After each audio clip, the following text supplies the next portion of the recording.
Good evening, जय हिंद सभी को। और सभी को मेरी वॉइस क्लियर है? बताओ आप सब,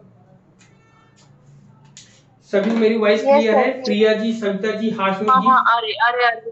बिल्कुल बिल्कुल। जी सर, आ रही। ठीक है, तो आज जो है तारीख आपको पता है, हमको भी पता है। आज जो है 20 दिसंबर, 20 जो है आपका मार्च है।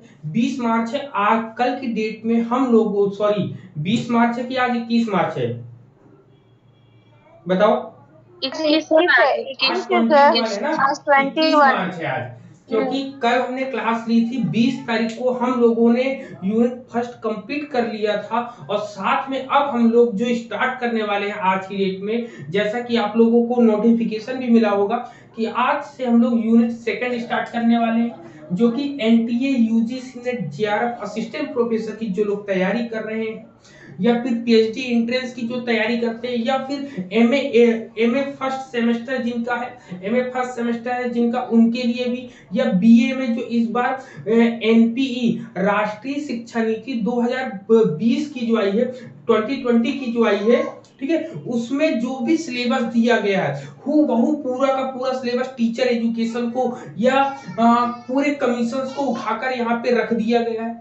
तो आज हम लोग जो पढ़ेंगे, बेसिक से स्टार्ट तो करना चाहिए, लेकिन बेसिक से स्टार्ट करने के लिए जब हम फर्स्ट पेपर पढ़ाएंगे तो फर्स्ट पेपर में बेसिक से हम कंसेप्ट को लेकर चलेंगे।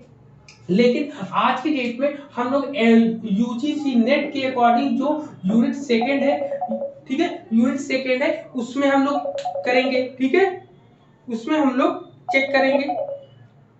ठीक है, उसमें हम लोग क्या करेंगे, उसमें हम लोग अपने सिलेबस को पढ़ेंगे। तो सबसे पहले लेसन का नाम क्या है, या हम लोग कहेंगे यूनिट का नाम क्या है। सबसे पहले हम लोगों के सामने आता है कि यूनिट का नाम क्या है। तो इस यूनिट का नाम है हिस्ट्री। ठीक है, ऑफ एजुकेशन। हाँ, हिस्ट्री है। इसमें हम लोग को क्या पढ़ने को मिलेगा, हिस्ट्री पढ़ने को मिलेगा, पॉलिटिक्स पढ़ने को मिलेगा, फिर और एक पॉलिटिक्स पढ़ने को पॉलिटिकल मिलेगा, और एक और क्या पढ़ने को मिलेगा, एंड इकोनॉमिक्स पढ़ने को मिलेगा। लेकिन इन सबको पढ़ने का एक क्राइटेरिया है। क्राइटेरिया क्या है, इन सबको पढ़ने के लिए केवल के एजुकेशन से रिलेटेड चीजों को हम लोगों को पढ़ना है, कि इसके अकॉर्डिंग हम लोग एजुकेशन में इनके क्या योगदान। जैसे हिस्ट्री है तो भारतीय शिक्षा का जो इतिहास है उससे संबंधित यहाँ पर हम पढ़ेंगे। फिर इसके बाद इसमें हम लोग देखेंगे कि इसमें राजनीति, राजनीति कैसे इसमें शामिल होती है। फिर इसमें देखेंगे कि अर्थशास्त्र के द्वारा शिक्षा में क्या क्या चीजें जुड़ी, कि शिक्षा को इनसे क्या क्या चीजें लाभ हुई, इसमें क्या क्या हानियां होंगी, बेनिफिट, लॉस एंड प्रॉफिट, ये सब चीजें हम लोग यहाँ पर पढ़ेंगे। ठीक है, तो आज जो स्टार्ट करने वाले हैं, सबसे पहले एजुकेशनल हिस्ट्री को हम लोग स्टार्ट करेंगे। ठीक है, इसको एजुकेशनल हिस्ट्री को, एजुकेशनल हिस्ट्री को स्टार्ट करेंगे। अब हिस्ट्री को स्टार्ट करने से पहले भी कुछ लोगों को ये पता होना चाहिए कि एनटीए यूजीसी नेट ने जो हम लोगों को दिया है, जो सिलेबस दिया है, पूरा वो दिया है शिक्षक शिक्षा से संबंधित। मतलब कमेटी एंड कमीशन जो दिए हैं उसमें कहा है कि कंट्रीब्यूशन टू टीचर एजुकेशन, मतलब शिक्षक शिक्षा से संबंधित जितने भी आयोग हैं, उन आयोगों को पढ़ने का जो नजरिया होगा हम लोगों का, वो नजरिया होगा कि एक अध्यापक के रूप में हम लोगों के लिए क्या इन आयोगों ने बोल रखा है। इन इन आयोगों ने क्या बोला है। लेकिन वही एक दूसरा पक्ष भी होता है। दूसरे पक्ष में हम लोगों को ये देखने को मिलेगा कि यहाँ पर विद्यार्थियों या स्टूडेंट्स के लिए क्या बोला गया है। तो याद रखना है, हम लोगों के जो सब्जेक्ट में है, जो एजुकेशन सब्जेक्ट में है, हम लोगों को टीचर के अकॉर्डिंग देखना है। जबकि हम जब लोग फर्स्ट पेपर पढ़ेंगे हम लोग हायर एजुकेशन, तो उसमें जो है आपको एज ए स्टूडेंट के अकॉर्डिंग आपको वहां पे सब चीजें देखनी रहेंगी। तो हम लोग सब्जेक्ट में एज ए टीचर के अकॉर्डिंग पढ़ेंगे, लेकिन यहाँ पर कुछ पॉइंट्स को हम लोग पढ़ते भी चलेंगे। ठीक है, तो यहाँ पर इतनी चीजें हम लोगों को पढ़ने को मिलेंगी। तो सबसे पहले टीचर एजुकेशन होता क्या है, शिक्षक शिक्षा होती क्या है, इसके बारे में थोड़ा सा कंसेप्ट अपने आप का हम लोग क्लियर करेंगे। ठीक है, पॉइंट्स को क्लियर करेंगे। और ये मान के चलिए जो लोग लाइव क्लासेस लेते हैं उनके लिए ये क्लासेस काफी महत्वपूर्ण होती हैं, लेकिन जो सोचते हैं कि इवन अगर कोई प्रॉब्लम है आप नहीं कर पाते कोई बात नहीं, लेकिन कुछ लोग कहते हैं कि नहीं ये टाइम वेस्ट करने वाला है, तो ऐसी कंडीशन में उन लोगों को थोड़ी सी प्रॉब्लम हो जाती है। ठीक है, तो सबसे पहले हम लोग किसकी बात करेंगे, टीचर एजुकेशन की, कि टीचर एजुकेशन होता क्या है। ठीक, टीचर एजुकेशन होता क्या, तो इसमें कहता है कि teacher education refers to the policies and procedures design to equip prospective teachers with the knowledge attitude. अब देखिए क्या कह रहा है, विथ द नॉलेज, सबसे पहले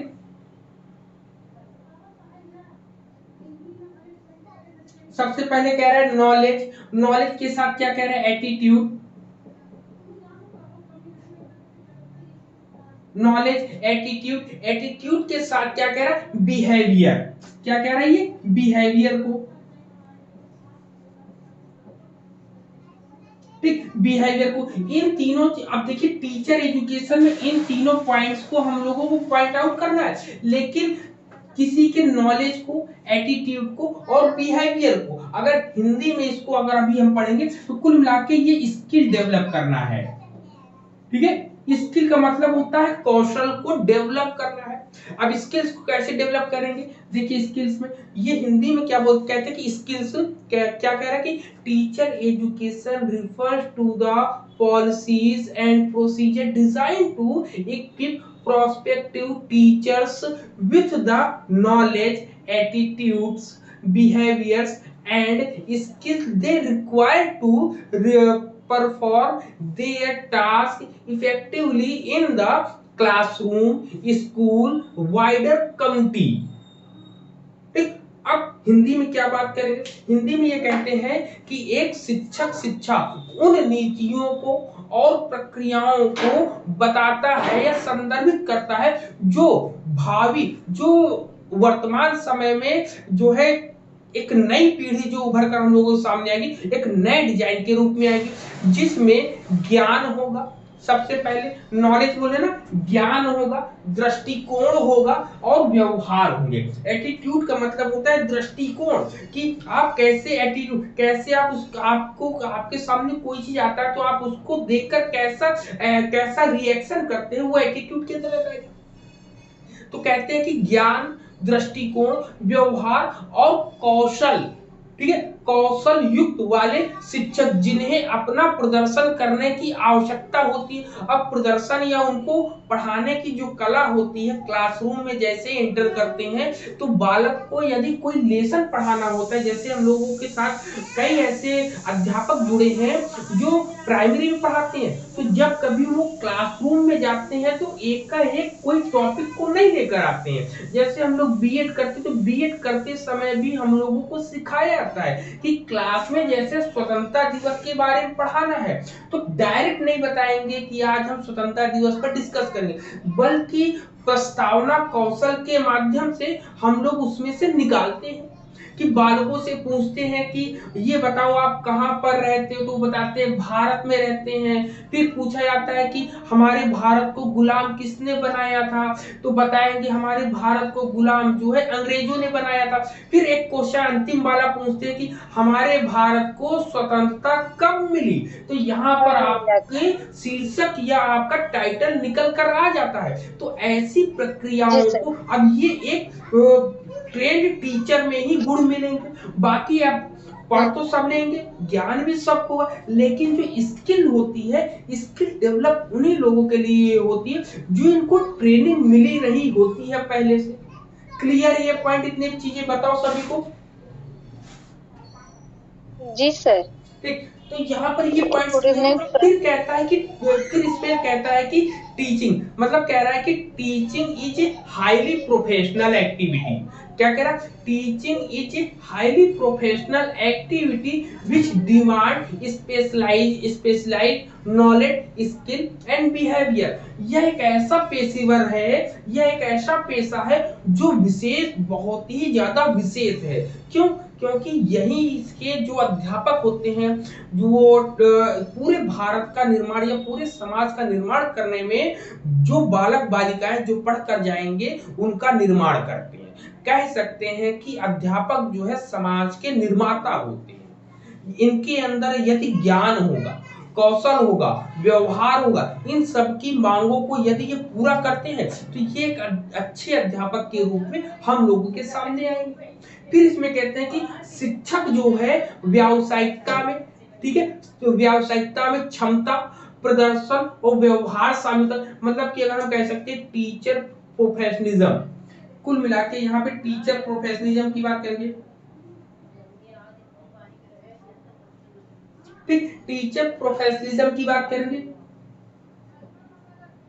ठीक, टीचर प्रोफेशनलिज्म की अगर हम बात करेंगे कि शिक्षक व्यावसायिकता में क्या क्या इंपॉर्टेंट है, तो सबसे पहले उसमें क्या इंपॉर्टेंस है आपका, कॉम्पिटेंस। ठीक है, क्या होते हैं, सबसे पहला कॉम्पिटेंस होता है, दूसरा होता है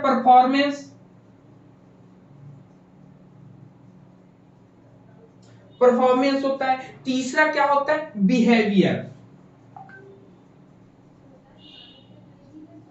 बिहेवियर, ये तीन चीजें एक किसको, व्यावसायिक जो व्यवसाय में लगा हुआ है कि शिक्षा के माध्यम से ही उसको कमाई करनी है, तो उसके अंदर क्या होनी है, सबसे पहले कॉम्पिटेंस होना चाहिए जिसको बोलते हैं क्षमता। क्या बोलते हैं, क्षमता बोलते हैं हम लोग। दूसरा परफॉर्मेंस क्या होता है, परफॉर्मेंस को हम लोग कहते हैं प्रदर्शन। ठीक, तीसरा क्या होता है, बिहेवियर, व्यवहार। ठीक है, एक कक्षा में या एक क्लासरूम में या एक यूनिवर्सिटी के क्लास में ये तीनों बहुत ही महत्वपूर्ण होते हैं। क्यों, छोटी कक्षाओं में तो आप प्रेशर लगा के बैठा लोगे कुछ दिन, यदि आपके अंदर क्षमता है एक बालक को दूसरे बालक से, दूसरे बालक को तीसरे बालक से और तीसरे बालक को ऐसे पूरा का पूरा घेरा बना के अपने आप में आपको जोड़ने की अगर कला है, यदि कला के बारे में अगर बात करें तो ये क्षमताएं हैं जो हम लोगों को हमारे भारत सरकार में या हमारे संविधान में किसी भी बालक को दंड देने की प्रावधान नहीं है, बल्कि उनको एक साथ जोड़कर लाने की कला को वो प्रदर्शित करते हैं। वो कहते हैं किसी भी बालक को यदि आप मारोगे तो जितना आप मारोगे वह उतना ही जिद्दी होता जाएगा, उतना ही आपके हट करने लगेगा या वो डर जाएगा। तो यहाँ पर इन्होंने शिक्षा देने की बात कही कि कभी किसी बालक को डराकर, धमकाकर या ऐसे तरीके से शिक्षा देना गलत है। जब हम मनोविज्ञान पढ़ेंगे तो मनोविज्ञान में भी इसकी कहानी बताते हैं कि बालक को किस प्रकार ट्रेन करना चाहिए, किस प्रकार हम उनको अपने एजुकेशन में ला सकते हैं। सबसे पहले किसी भी अध्यापक को मनोविज्ञान का ज्ञान होगा तो वो ऑटोमेटिक बालक को सही रास्ते पर लाने का प्रयास कर लेगा। तो सबसे पहले क्षमता बहुत महत्वपूर्ण होती है। दूसरा होता है प्रदर्शन। प्रदर्शन का मतलब तो होता है परफॉर्मेंस। परफॉर्मेंस कैसा, अब ये देखा जाएगा कि हम लोगों को पढ़ने को मिलता है ना, यदि एक बालक फेल होता है तो वह बालक नहीं फेल होता, उस बालक के साथ साथ वह टीचर भी फेल होता है, टीचर के साथ साथ वह विद्यालय भी फेल होता है। क्यों, क्योंकि उनके अभिभावक या पेरेंट्स जो है ये पूरे विश्वास के साथ भेजते हैं कि विद्यालय जो है उनके बालक बालिकाओं को या उनके बच्चों को अच्छे रास्ते पर लेकर जाएगा। पूरा का पूरा दारू। सर ये बच्चा फेल होता है तो पूरा सिस्टम फेल होता है। बिल्कुल, ये पूरे वही तो सर बता रहे हैं। हाँ जी बिल्कुल, वो तो टीचर उसको बता रहे हैं ना, पूरा सिस्टम हो गया ऐसे ही। हाँ, नहीं टीचर बताया, फिर उसके बाद बोले ना सर कि टीचर फेल होता है, फिर हाँ, विद्यालय फेल हो जाता है, विद्यालय सिस्टम फेल हो गया। नहीं, प्रश्न क्या बनता है ये जान लो। ये कोटेशन अगर आ जाएगी कि एक बालक फेल होता है तो एक अध्यापक भी फेल माना जाता है, ये किस फिलॉसफी में या किस दर्शन की बात कही जाए। अगर पाश्चात्य दर्शन की तरफ हम जाएं तो कौन सा दर्शन ये बात को अपने अंदर लेकर रखता है, अगर हम भारतीय दर्शन की तरफ जाएं तो भारतीय दर्शन में कौन लेकर ये बातें कहेगा। तो बताओ, आप लोगों में से कोई बता सकता है ये दोनों चीजें? नहीं सर, अभी हाँ सर ये वाली भी तो कोटेशन ही है कि एक बच्चा फेल होता है तो पूरा सिस्टम फेल होता है, बट मुझे याद नहीं आ रही। चलिए, जिसको ये याद नहीं है क्वेश्चन आया था, हाँ बताएं, एक एक क्वेश्चन करके आया क्वेश्चन आया हुआ है शायद। बताओ बताओ। अभी अभी हम लोग सब कुछ पढ़कर गए हैं, तो याद रखिएगा कि आध्यात्मिकता की बात कौन करता है, तत्वमसी और अहम ब्रह्मास्मि की बात कौन करता है। तो याद रखना है कि भारतीय दर्शन में वेदांत को पकड़ेंगे और पाश्चात्य दर्शन में आध्यात्मिक वेदांत आदर्शवाद वाले दर्शन। बोलते हैं। ठीक, तो यही दो ऐसे आदर्शवाद भी तो है सर। हाँ बोले सर, आदर्शवाद भी तो बोलते हैं, यही बातें हम वही बता रहे हैं कि पाश्चात्य दर्शन में, अच्छा, वेस्टर्न फिलॉसफी में अगर हम देखेंगे तो आदर्शवाद इस बात को स्वीकार करता है, वहीं भारतीय दर्शन की तरफ जब हम देखते हैं तो वेदांती लोग ये स्वीकार करते हैं। ठीक, तो यहाँ पर ये चीजें समझ में आई प्रदर्शन परफॉर्मेंस के लिए। फिर आता है बिहेवियर। बिहेवियर के लिए हम लोगों ने जितनी भी फिलॉसफीज पढ़ी है सब में डिसिप्लिन और अनुशासन पढ़ी है। कोई प्रभावात्मक अनुशासन बोलता है, कोई दंडात्मक अनुशासन बोलता है। यहीं पर क्वेश्चन आता है कि दंडात्मक या पनिशमेंट वाला जो है कौन मानता है, पनिशमेंट वाला डिसिप्लिन कौन सा दर्शन मानता है वेस्टर्न फिलॉसफी में, बताओ। केवल एक ही दर्शन मानता भी है, जिसका जो है हक्सले ने पनिशमेंट वाला तो दर्शन मानता है सर। कौन? पनिशमेंट देना बच्चों को। हाँ, दंडात्मक तो सर ये इसका आदर्शवादियों का नहीं। ठीक, और कोई बताओ। और आदर्शवाद में तो अध्यापक को एक जो है हीरो के रूप में बालक मानता है और उनके प्रभाव से प्रभावित होकर आगे बढ़ता है। नेक्स्ट बताओ, और कोई बताओ। प्रिया जी बताइए, स्निग्धा जी बताए, शैली, स्निग्धा। को मान्यता देता है कहीं कहीं ये हक्सले विरोध, बिल्कुल हक्सले से आप पकड़ सकते हो, हक्सले बिल्कुल हक्सले से आप पकड़ सकते हो। हक्सले ने नहीं माना, बल्कि रूसो ने जो शिक्षा दी, रूसो ने कहा कि बालक को दंड देने की आवश्यकता नहीं, बालक जो है इसमें दंडात्मक प्रक्रिया, उन्होंने अनुशासन के रूप में दंडात्मक चीजें मानी।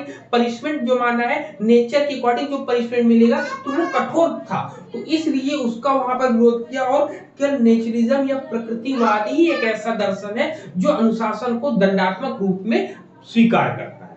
ठीक, तो ये पॉइंट यहाँ पे क्लियर हुआ। तो यहाँ पे बिहेवियर काफी इंपॉर्टेंट होता है कि हम, इसीलिए कहा जाता है कि एक अध्यापक को बहुत ही आचरणशील होना चाहिए। ठीक, विद्यालय में बिल्कुल बोले सर, जो हमारा नेचुरलिज्म है ये दंडात्मक को मानता है। वो तो ये कहता है कि बच्चे को ओपन छोड़ दीजिए, फ्री छोड़ दीजिए, वो नेचर खुद पनिशमेंट देगी। बिल्कुल कहता है, लेकिन मुक्त्यात्मक अनुशासन की बात तक मुक्त होकर कौन कोई दंड दे रहा है, तो प्रकृति दे रहा है। अगर कहीं बाय द वे आपके पास ऑप्शन आता है, उस कंडीशन के लिए बताया जा रहा है, आपको दंडात्मक देता है। ये सोच थॉट लेवल की बात है। बिल्कुल, लेकिन एग्जाम के पॉइंट ऑफ व्यू से आप अपने माइंड को मेकअप करके ये रखिएगा, जब कभी डिसिप्लिन, कठोर डिसिप्लिन की बात करते हैं तो कठोर डिसिप्लिन हमें प्रकृतिवाद में मिलता है। वहीं जब हम जाते हैं इंडियन फिलॉसफी में, तो इंडियन फिलॉसफी में सबसे कठोर अनुशासन या सबसे कठोर दर्शन कौन सा माना गया है? जैन फिलॉसफी, जैन दर्शन माना गया है। ठीक, उसमें कठोर अनुशासन की बातें करी गई हैं। जैनियों ने ये चीजें, तभी तो दिगंबर और श्वेतांबर बट गए थे। तो दिगंबर और श्वेतांबर बटने की यही वजह थी कि उनको थोड़ा सा फ्लेक्सिबिलिटी देने का प्रयास किया। तो ये 3 पॉइंट आपको समझ में आ गए होंगे कि सबसे पहले क्षमता का विकास हो, क्षमता होनी चाहिए, प्रदर्शन की क्लास में किस तरीके से हम बच्चे को अट्रैक्टिव रूप से पढ़ा सके, बिहेवियर में हम उनके जो है नैतिक और चारित्रिक विकास कर सके। ठीक है, ये 3 पॉइंट्स आपके होने चाहिए। यहाँ पर क्लियर है? इतने पॉइंट बताओ। मनोज जी, कल जो निगेटिव एजुकेशन आपने बताया था एक बारी, मतलब निगेटिव एजुकेशन मैंने बताया था, वो तो उसके बाद आपने पॉजिटिव एजुकेशन भी बताया था, है ना? हाँ, पॉजिटिव एजुकेशन बताया था। पॉज हो गया। जी जी, तो पॉजिटिव एजुकेशन कल जाके हमको क्लियर हुआ कि क्या है बताइए। अभी उसको मैंने बढ़िया से मतलब अभी इलैबोरेटिव पढ़ लिया कि पॉजिटिव एजुकेशन मतलब होता है निश्चयात्मक शिक्षा। जो औपचारिक शिक्षा है उसे पॉजिटिव एजुकेशन के रूप में लोग मानते हैं, पर वो बच्चे के सेंस में पॉजिटिव नहीं है, इसलिए रूसो ने उसको पॉजिटिव एजुकेशन का विरोध किया, औपचारिक शिक्षा। पॉजिटिव निश्चयात्मक एजुकेशन को शिक्षा इन द उसका सेंस हिंदी मीनिंग नहीं, लिख के आता है। उन्होंने बिल्कुल सही बताया। आप पूरी करें पहले अपनी बात को पूरी करें, उसके बाद में बोलेंगे। बोलिए सर, उसमें जो मैंने पढ़ा ना कि पॉजिटिव एजुकेशन करके लिखा था, लेकिन हिंदी में उसका मीनिंग लिखा है निश्चयात्मक शिक्षा। तो बिल्कुल सही निश्चयात्मक पढ़ा शिक्षा है। जो तय समय पे तय तरीके से दी जा रही है, इट मीन्स औपचारिक वाली जो एकदम तयशुदा समय पे दे रही है कि हाँ इस टाइम देना है, ऐसे ये पीरियड चलना है, ये घंटा चलना है, ऐसे देना है। तो ये कहीं ना कहीं औपचारिक शिक्षा से ही का ही रूप है। निश्चयात्मक शिक्षा का रूसो विरोध करता है, जिसको दुनिया वाले पॉजिटिव एजुकेशन कहते हैं। वो निगेटिव एजुकेशन को, मतलब मुक्तियात्मक एजुकेशन को, मतलब ठीक है, तो यहाँ मानते पे हैं। जो आपने पॉइंट बोला है, ये मैंने पॉजिटिव एजुकेशन जब बताया था, जब कभी भी आपको पर्पसफुली रूप में, जहाँ पे आपका उद्देश्य पूरा हो, उतनी उद्देश्यपूर्ण ही तरीके से एजुकेशन जी। जो आप ले होगे, तो वो पॉजिटिव एजुकेशन होता है, जो कि वो सीमित होगा। जो सीमित होगा उसको जो है इन्होंने पॉजिटिव एजुकेशन के रूप में माना है। ठीक है, एक्चुअली पॉजिटिव सर ना, एजुकेशन के रूप में माना है। एक्चुअली सर जब आप बता रहे थे, जब आप ये बता रहे थे तो लोगों के मन में ये बहुत डाउट था ना, पॉजिटिव कैसे कहते हैं फिर इसको। तो मेरे भी दिमाग में था, तो मैंने इसको खोजा और फिर मिला कि मतलब ये पॉजिटिव है सबके लिए, लेकिन वो रूसो इसको निगेटिव मानता है, क्योंकि कहीं ना कहीं इसकी नैरो मीनिंग को लेकर चल रहा है। वो संकुचित सीमित चीज को लेकर, सीमित उद्देश्य को लेकर चल रहा है। और वो कहता है कि मतलब बच्चे को स्वतंत्र छोड़ दीजिए, वो मतलब ज्यादा बेहतर सीखेगा। इस तरह से वो बिल्कुल निगेटिव पॉजिटिव आ बिल्कुल, जाते हैं। हाँ, ये पॉजिटिव और चीज कंफर्म निगेटिव हुई। का अगर हम लोग देखेंगे, तो अगर साधारण रूप में अगर आप पूछेंगे किसी भी ऐसे व्यक्ति से जो सामान्य रूप से, तो वो पॉजिटिव एजुकेशन उसी को बताएगा जो हमारे पर्पस को फुलफिल करता है। जो हमारे पर्पस को फुलफिल नहीं करेगा, वो नेगेटिव एजुकेशन बताएगा। लेकिन यहाँ पे पॉजिटिव एजुकेशन की डेफिनेशन तो बताया, जैसा कि आपने बताया, सीमित हो, लिमिटेड हो, ज्यादा दूर भागना। लेकिन निगेटिव एजुकेशन को और लोग जो कहते हैं जो गलत एजुकेशन हो, जबकि रूसो ने निगेटिव एजुकेशन की जो बात करी थी, उसमें इन्होंने कहा कि आपको फॉर्मल मतलब औपचारिक और अनौपचारिक दोनों चीजों का ज्ञान हो। उन्होंने कहा कि सबसे पहले किसी भी व्यक्ति को या किसी भी बालक बालिका को अनौपचारिक शिक्षाएं दी जानी चाहिए। अनौपचारिक शिक्षाओं में शिक्षा का कोई क्रम नहीं होता है, सीखने का कोई क्रम नहीं होता है, क्योंकि प्रकृति जिस रूप में जैसी अवस्था में सिखाएगी वैसे ही सीख लेंगे। आजकल के देखते हैं कि स्कूलों में प्लेइंग स्कूल होता है, प्ले वे होता है, जहां पर झूला झूलना ये सब सिखाते हैं। जबकि रूसो चाहते थे कि पेड़ पौधों पर चढ़ना, पानी पर तैरना, कोई ट्रेनिंग इसकी ना दी जाए, बल्कि बालक इसको स्वयं सीख ले नेचर के अकॉर्डिंग। तो ऐसी उनकी थी, जिसमें उन्होंने निगेटिव एजुकेशन में उन सब चीजों को शामिल करने का प्रयास किया था। Clear point? और ये इसकी आयु 12 वर्ष तक निर्धारित करती है बिल्कुल ना।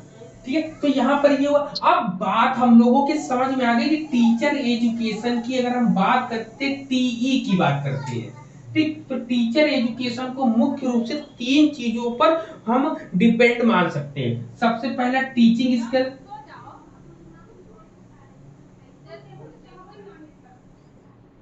सबसे पहले टीचिंग स्किल हो गई। दूसरी हो गई पेडागोजिकल थ्योरी,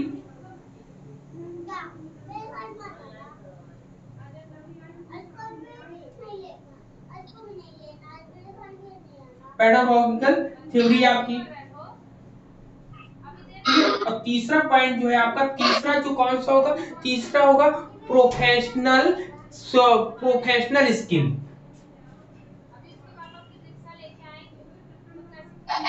हेलो बोलिए।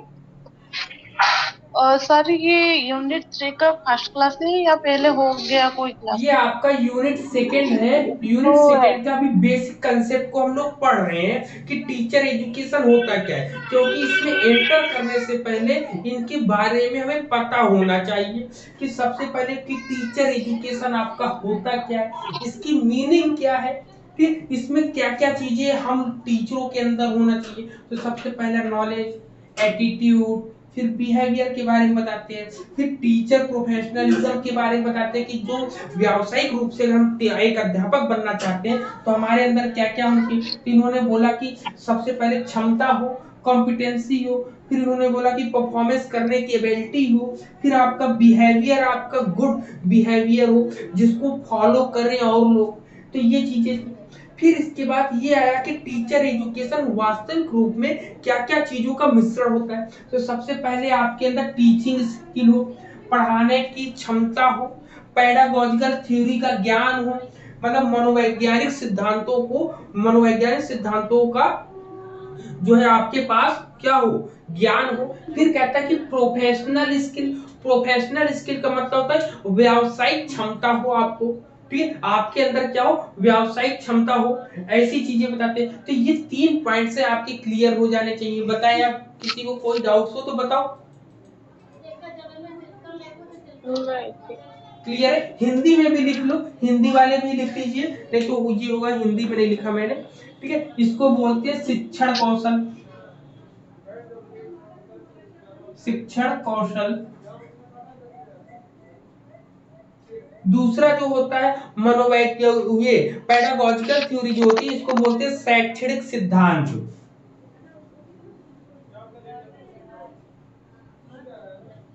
शैक्षणिक सिद्धांत,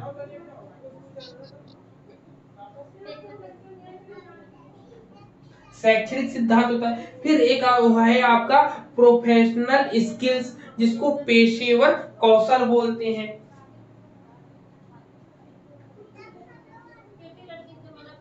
पेशेवर कौशल की बात करते हैं, ठीक। तो ये 3 पॉइंट्स हैं, इन 3 पॉइंट्स को हम लोगों को समझना है टीचर एजुकेशन के बारे में। टी का मतलब पूरा लिख लो, टीचर एजुकेशन,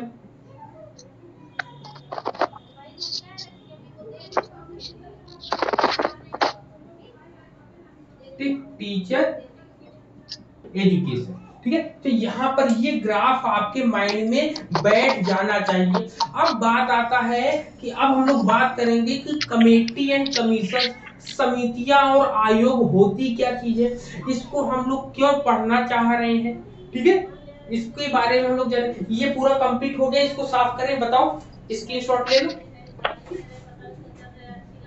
लिख लीजिए सर। हम्म, तो नेहा का हाथ ठीक हो गया? पता नहीं, नेहा क्लास नहीं कर रही है। हम कल लिख नहीं पाए, इसकी वजह से नहीं भेज पाए। बाबू का आज लास्ट पेपर था ना, 10th बोर्ड में है करके। हाँ, हो अब सकता लिख है कोई लेंगे तब प्रॉब्लम होगी भेजेंगे। उनको। जी सर, आज का कर रहे हैं, आज का भेज देंगे। हाँ, और हेलो, क्वेश्चन पेपर वाले में जरूर आप लोग आया करो। क्वेश्चन पेपर ऐसा कोई है यूनिट कि 1 का अभी तो पूरे ये नोट्स करा लेके रहे आए? हैं, थोड़ा सा और अभी हमें मिलेगा तो और नए क्वेश्चंस को भी लेकर आएंगे, जो कि बीएचयू में एंट्रेंस जो एग्जाम होता है, या फिर जो पीएचडी के एंट्रेंस एग्जाम होते हैं, तो ऐसे एग्जाम से क्वेश्चन पेपर भी मेरे पास कलेक्शन तो बहुत है, लेकिन थोड़ा सा समय का अभाव है कि उसको हम सेट करें, या फिर हम उसकी पीडीएफ बना के डायरेक्ट बिना पीपीटी के द्वारा पीडीएफ बनाकर ही हम आपको प्रोवाइड करें, तो उसमें आपको समय मेरा बचेगा, लेकिन आपको क्वेश्चन जरूर मिल जाएंगे वो, ठीक है ना। ज्यादा डेकोरेट करने का हमें टाइम नहीं मिलेगा, बस ये बात है, क्वेश्चन मिल जाएंगे, ठीक। तो वही करेंगे अब। Sir hello. हाँ बोले। ठीक है, तो अब हम लोग क्या पढ़ेंगे, कमिटीज एंड, और क्या पढ़ना है हमको, कमीशंस के बारे में। यूनिट 1 का सारे नोट्स। यस, क्या कुछ बोल रहे हैं, क्या बोल रहे हैं ये बताएं, क्या बोल रहे हैं बताएं। सर मैं बोली थी कि 1 का कोई अच्छे से नोट किया है तो तब भेज देंगे, कौन सा चाहिए, क्योंकि सविता मैंने जी ने सारे भेजा कर था, नहीं काफी पाए। ढेर सारा भेजा उन्होंने। सर बोले बोले।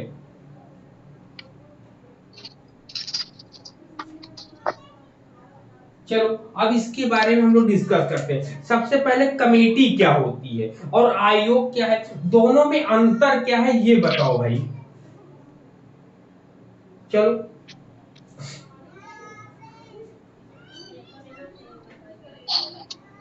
हेलो हेलो, बताइए कमेटी क्या, हाशमी जी आप बताइए कि कमेटी क्या होती है और कमीशंस क्या है, दोनों में डिफरेंस क्या होगा?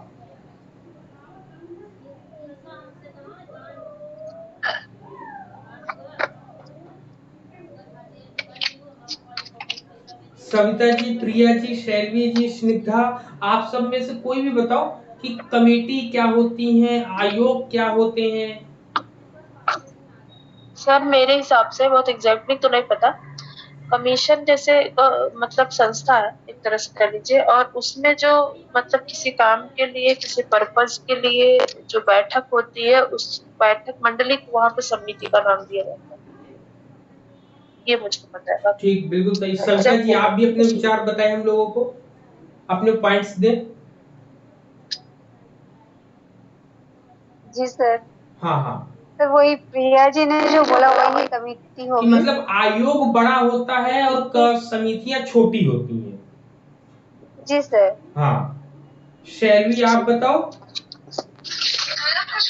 सर कमेटी जो होती है छोटे ग्रुप के लिए होती है, और कमीशन जो बनता है हमारा बड़े ग्रुप के लिए बनता है, और इसमें हमारे भाई ही पर्पज आ जाते हैं सभी, लेकिन होते सेम है, बस ये हो जाता है कि डिफरेंस है कि हमारा छोटे लेवल पर होता है, ये बड़े लेवल पर होता है। ठीक, एक माइक्रो। चलिए स्निग्धा जी आप भी बताओ अपनी बात। स्निग्धा जी बताइए, अपनी अपनी पॉइंट्स रखो।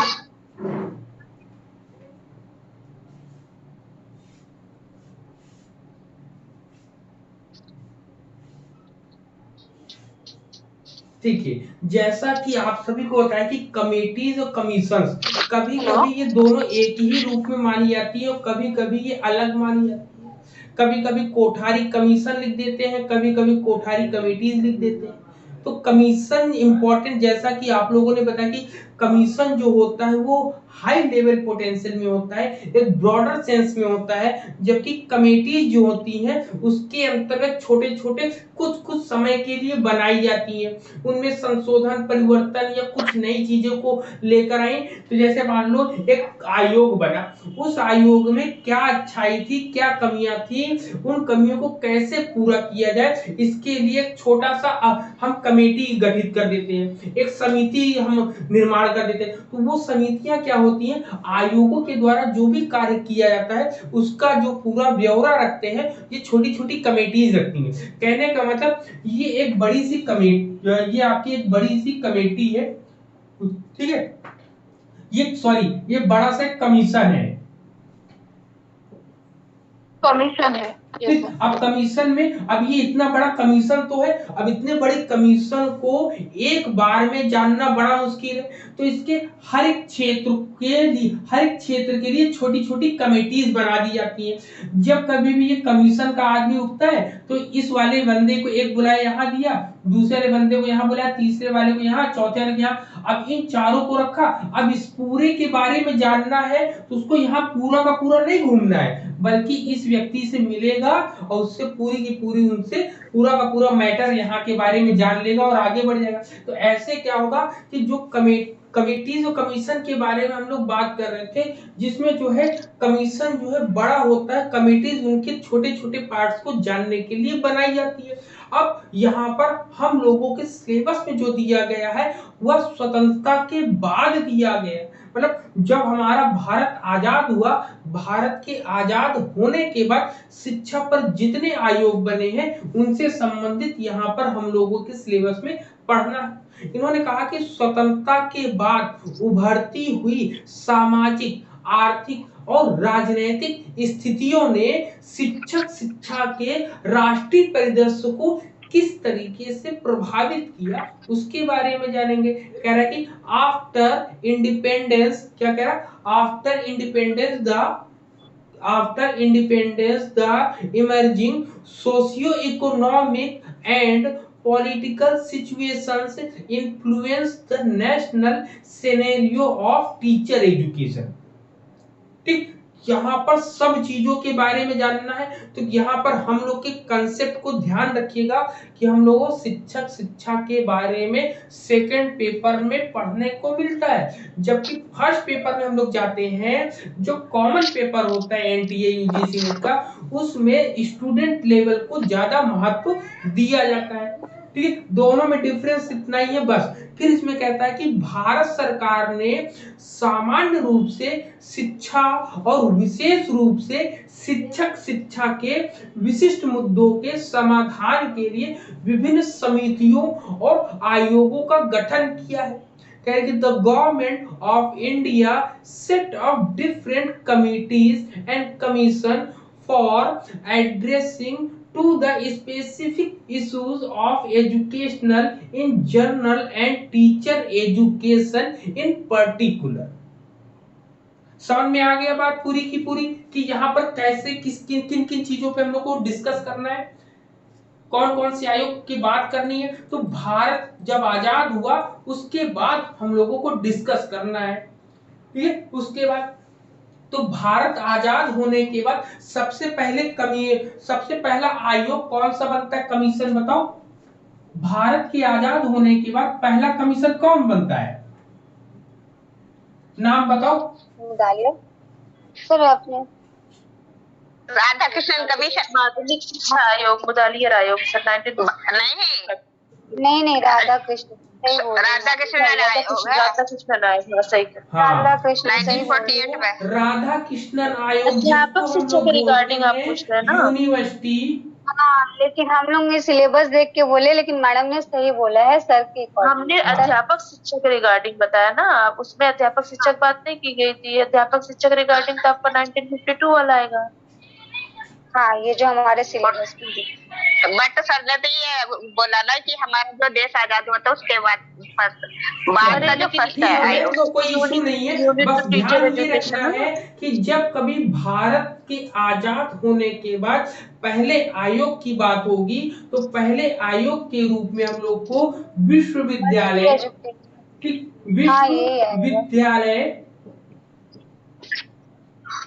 विश्वविद्यालय शिक्षा आयोग की बात करेंगे, जो कि बना था 1948-49 में। 1948-49 में इसने सबमिट किया। इसी को राधा कृष्णन कमीशन बोलते हैं। अभी पूरी चीजें आपके सामने खुल कर आएगी ना, वन बाय वन आपको स्टेप बाय स्टेप चीजें बताएंगे। इसमें अब्दुल कलाम आजाद का भी नाम आएगा।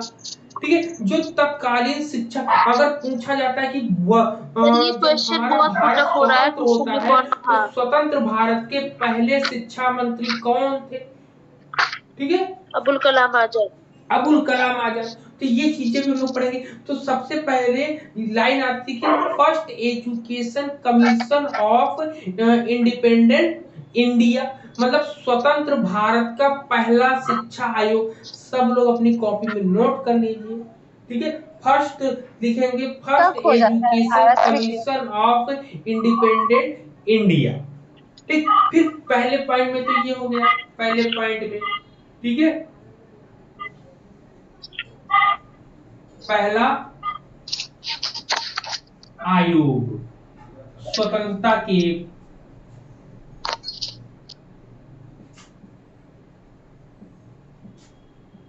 बाद। ठीक है, दूसरे पॉइंट में हम लोग बात करेंगे। दूसरे पॉइंट में ये कहता है कि भारत सरकार ने 1948 में इस आयोग की स्थापना करी थी। कह रहे कि government of India appointed this commission इन 1948। फिर इसके बाद आती कि इसके चेयरमैन कौन थे, मतलब 1948 में इसको बनाया जाता है। तीसरे पॉइंट पे इनके चेयरमैन की बात करेंगे। आप लोगों को नोट्स बनाना है ना, एक बड़ा पेज लीजिएगा। ठीक, A4, मतलब जैसे बीच में जो स्टेपल लगी होती है तो स्टेपल के दोनों तरफ आपको जगह, तो आप खड़ी कॉपी में बनाइएगा ताकि आपको बहुत अच्छे से वो चीजें आपको लिख सको आप। ठीक, तो इनके चेयरमैन की बात हम करेंगे। ठीक, तो चेयरमैन कौन थे, तो इनके चेयरमैन थे डॉक्टर ठीक है, doctor S Radhakrishnan, doctor S Radha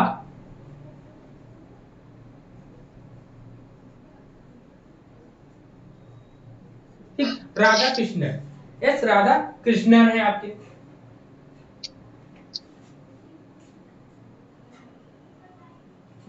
तो ये पॉइंट हम लोग को क्लियर हो गया कि इंग्लिश में अगर चेयरमैन पूछता है तो chairman doctor S Radhakrishnan, chairman को हिंदी में बोलते हैं अध्यक्ष, ठीक, अध्यक्ष बोलते हैं। ये चीजें क्लियर हुई। फिर इसी के बाद एक लाइन आती है कि जब हमारा भारत आजाद होता है तो तत्कालीन शिक्षा मंत्री जो थे अबुल कलाम आजाद ने इसका उद्घाटन किया। किसका? विश्वविद्यालय शिक्षा आयोग, यूनिवर्सिटी एजुकेशन कमीशन की। शॉर्ट में भी याद रखिएगा, शॉर्ट में हम लोग क्या बोलेंगे? यूईसी, ठीक है, यूईसी, ठीक है। तो यहाँ पे जो तो पहला आयोग जो स्वतंत्रता के बाद बना था 1948 में बना था, इसके अध्यक्ष राधा कृष्णन थे। इसका जो है उद्घाटन किसने किया था? तो फर्स्ट क्या थे हमारे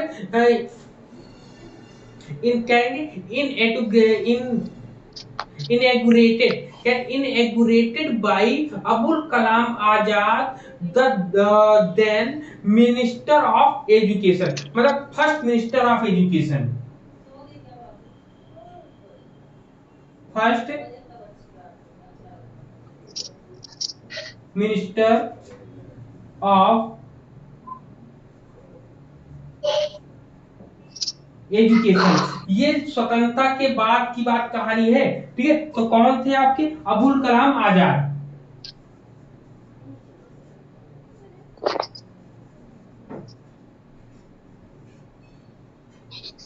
ठीक, अबुल कलाम आजाद थे जिन्होंने उद्घाटन किया था किसका? यूईसी का, ठीक है। क्या किया था? उद्घाटन किया था इन्होंने, ठीक है। किसका किया था? इसका किया था यहाँ पर। तो ये पॉइंट्स क्लियर हुए हैं, बताओ यहाँ तक क्लियर हो सबको? फिर इसके बाद ये कहते हैं कि this commission consists of 10 member University Education Commission 1948 to 1949. The commission observed there was no difference in the theory papers offered in the various teacher training college.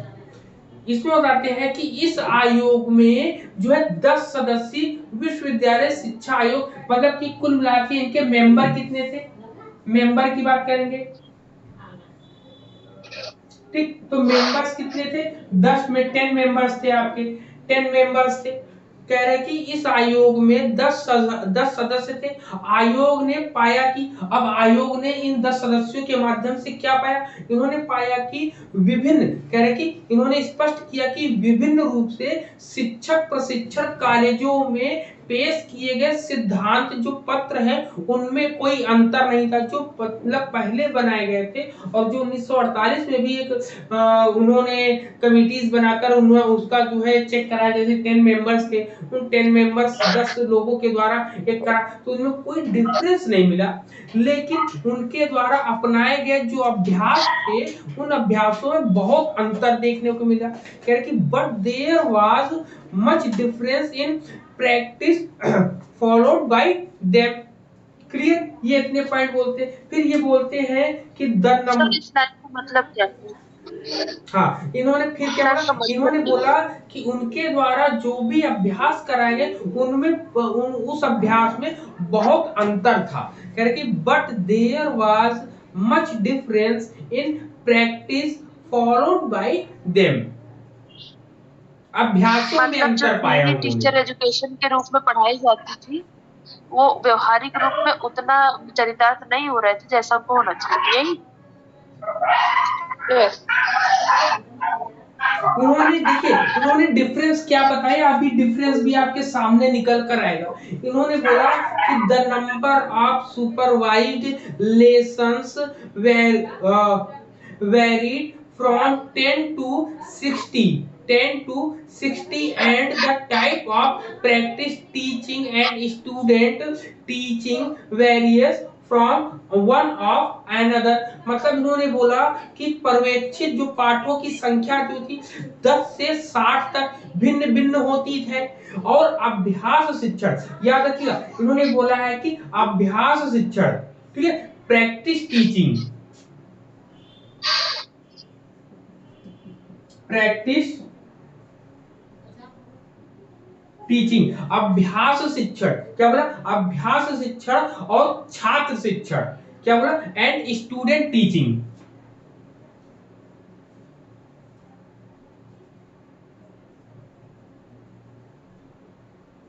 Student teaching, practice teaching and student teaching, मतलब अभ्यास शिक्षण और छात्र शिक्षण का जो प्रकार था वह दोनों एक दूसरे से भिन्न था।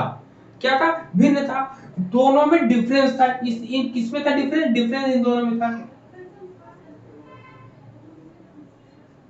ठीक, डिफरेंस समझ में आया, अंतर समझ में आया आपको अभ्यास शिक्षण में, अभ्यास शिक्षण में और छात्र शिक्षण में। ठीक, इन दोनों में काफी ढेर सारा इनको अंतर देखने को मिला। किसके द्वारा, 1948 में जो आयोग बनाया गया, इस आयोग में जब बताया गया तो इन्होंने इस आयोग में बताया कि प्रशिक्षण कॉलेजों में आवश्यक वस्तुओं में कोई बुनियादी अभिविन्यास नहीं था। अब देखिए क्या बोलते हैं, कह रहे कि the commission observe that the training college had no basis orientation in the essentials, मतलब कोई ओरिएंटेशन प्रोग्राम नहीं था। क्या था, ट्रेनिंग कॉलेजों में, इन्होंने बताया कि ट्रेनिंग कॉलेजों में कोई ओरिएंटेशन प्रोग्राम नहीं था। ठीक है,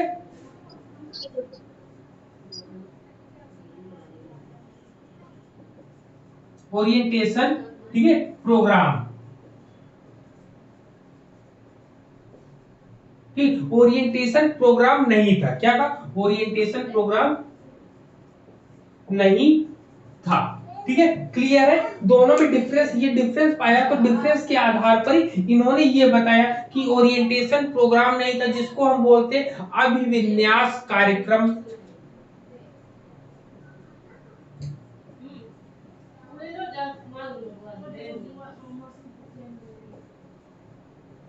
चलिए सविता जी हमको बताएंगी अभिविन्यास कार्यक्रम होता क्या है, बताओ। सर ओरिएंटेशन, हाँ सर, ओरिएंटेशन क्लास में हम जैसे मान लो अगर टीचिंग में अगर हम कहीं जॉब में लगते हैं, जॉब के पर्पज से, तो ओरिएंटेशन में उस व्यक्ति, उस टीचर को बताया जाता है कि हमारे यहाँ के रूल रेगुलेशन क्या है, सारी चीजें इंट्रोड्यूस कराया जाता है। और यही चीज अगर हम बीएड में बच्चों, बीएड वाले बच्चों को लेते हैं तो वहाँ पे ओरिएंटेशन क्लास में हम सारे वो स्किल्स बताते हैं जो टीचर में होना चाहिए। फॉर एग्जाम्पल जैसे कि टीचिंग मेथड क्या है, टीचिंग शिक्षण प्रविधि क्या है, विधि क्या है, ये सारी चीजें ओरिएंटेशन क्लास में दी जाती है।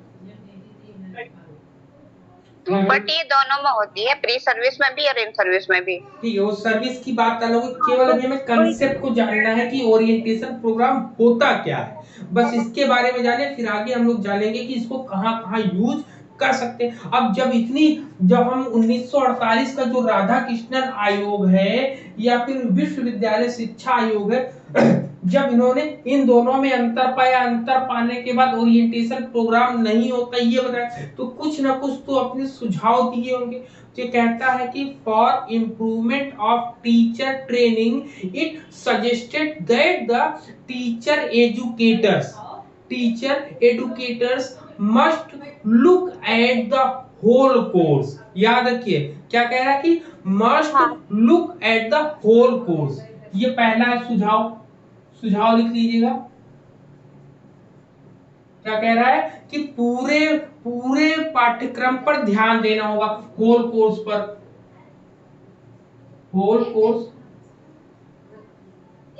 पर ध्यान देना। ठीक है। होल कोर्स का मतलब होता है पूरा, संपूर्ण कोर्स पर ध्यान देना बताया इन्होंने कि इस कह रहा कि whole course from a different angle, मतलब पूरे के पूरे ध्यान तो देना चाहिए और एक डिफरेंट एंगल में, एक बदलते रूप में देखना है, मतलब डिफरेंट एंगल में देखना है, एक नए नजरिए से देखने की बात कहता है। और क्या कहता है, और कहता है कि सिद्धांत और अभ्यास को एक दूसरों का समर्थन करना चाहिए। कह रहा है कि that the theory and practice, क्या कह रहा है दूसरा पॉइंट में, theory and practice,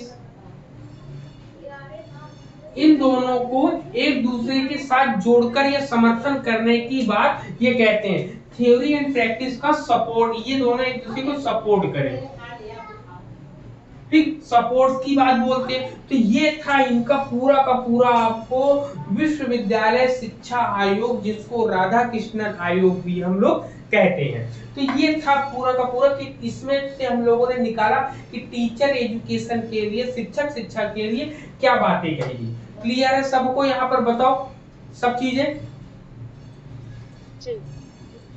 ji sir. ठीक है।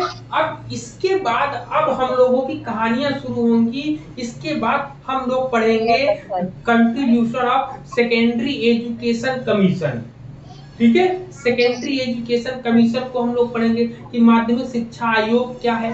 ठीक है, कोठारी कमीशन को पढ़ेंगे जो 1964 से 66 पढ़ेंगे, मतलब 53 से लेके 53, 66, 86, 92, 99, 2005, 2007, 2009, फिर उसके बाद 2009 को 2 बार पढ़ेंगे हम लोग, फिर 2012, तो 2012 तक हम लोगों को पढ़ना है कुल मिला के।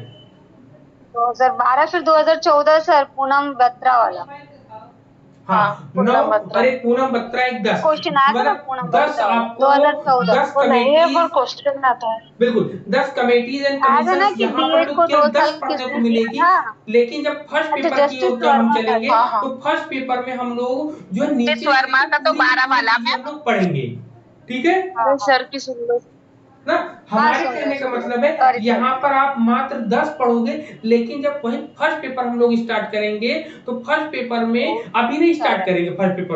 फर्स्ट पेपर में अभी आपका इंडियन लॉजिक का केवल छोटा सा पार्ट हुआ था, उसके और आगे का अभी कल की डेट, कल सुबह जो होगी क्लास 6 बजे वाली में, उसमें आपको इंडियन लॉजिक जो पढ़ाया था उसका रिवीजन कराएंगे। एक बार रिवीजन कराने का उसका क्वेश्चन पेपर उधर कराते रहेंगे और उसका जो बैक में जो छूटा है, जो इनकम्प्लीट है, उसको कंप्लीट करेंगे हम लोग। ठीक है सर, मॉर्निंग में फर्स्ट पेपर करा रहे?